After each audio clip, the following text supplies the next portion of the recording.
আজকে কলমাকান্দা বাজারে গরুর বাজারে চলে আসলাম।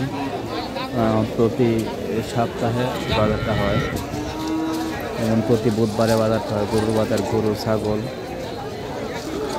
এসব বিক্রি করা হয়। তো এটা হচ্ছে কলমাকান্দা বাস স্টেশনের দিকে। তো নেত্রকোনা কলমাকান্দা থেকে বের হওয়ার পরে যে নেত্রকোনা যাওয়ার পথে, ওই জায়গায় গরুর বাজারটা। আর মূল কথা হচ্ছে এটা প্রতি বুধবারই হয়। আজকে বাজারে চলে আসলাম। বাজারে একটু হালকা বৃষ্টি হইতেছে, এই জন্য আবহাওয়া একটু খারাপ, তেমন একটা ভিডিও করতে পারি না। তো এক জায়গায় বসে রয়েছি, তার পরে ভাবতেছি যে একটা ভিডিও করি। তো দেখলাম যে না, গরু মোটামুটি ভালোই উঠছে বাজার। ওখানে দাম দর হইতেছে, এই যে সাদা একটা সার, দাম দর হইতেছে। তো মালিকে বলতেছে 70,000, আর যে কিনবে উনি বলতেছে যে ওটার দাম হচ্ছে 60,000।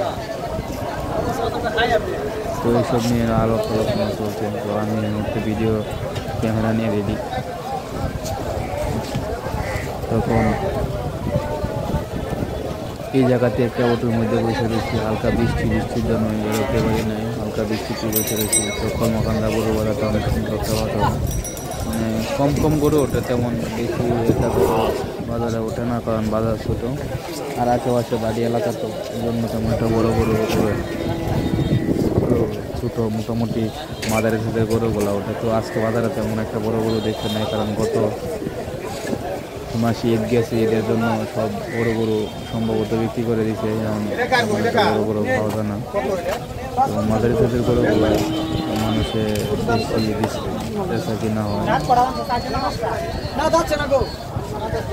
তো এখানে দাম দর হচ্ছে, এটাকে আমার দাম দর হচ্ছে, পরে আবার দাম দর করতেছে।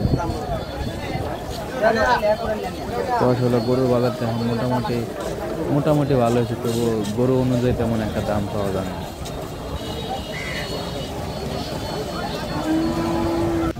তখন হাঁটতে হাঁটতে এদিকে আবার সামন দিকে চলে আসলাম। বাজার থেকে বের হয়ে যাবো এই মুহূর্তে, ভাবতেছি এই জায়গায় একটা ভিডিও করি।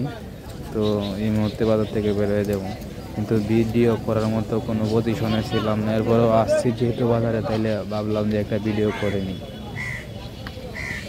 তো কলমাকান্দা বাজার কেমন বিক্রি জিনিস হলে মানুষদের প্রজনন ভিউয়ার্সরা দেখলো।